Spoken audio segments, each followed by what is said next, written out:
আমার জন্য এটা জরুরি ছিল, যেহেতু আমরা প্রথম ক্যাপ্টেন্সি করছি।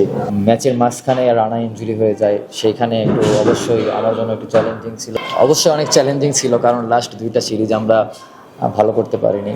আমাদের টিমের এক্সপেকটেশন অনুযায়ী আমরা ভালো ক্রিকেট খেলতে পারিনি। বাট এখানকার যে কন্ডিশনটা একটু কঠিন।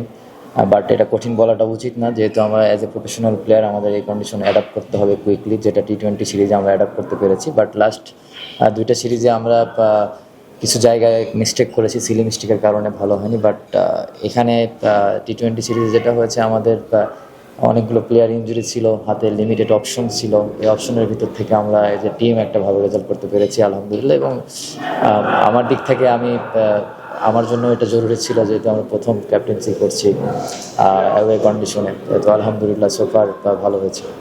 একটু চ্যালেঞ্জিং ছিল, কারণ সেকেন্ড ম্যাচের মাঝখানে রানা ইনজুরি হয়ে যায়, সেইখানে একটু অবশ্যই আমার জন্য একটু চ্যালেঞ্জিং ছিল। এবং আমাদের লাস্ট ম্যাচটা তো একটা কোনো অপশন ছিল না, শরীফুল ইনজুরি ছিল, শরীফুলকে আমরা মিস করেছি। এবং আমরা যেটা বললাম, আমাদের এই স্কোয়াডে 13 জন প্লেয়ার ছিল, যেটা নিয়ে আমাদের ফাইট করতে হয়েছে। বাট এই কন্ডিশনটা এর আগেও এখানে যারা এসেছে ম্যাক্সিমাম প্লেয়ার ইনজুরি হয়েছে।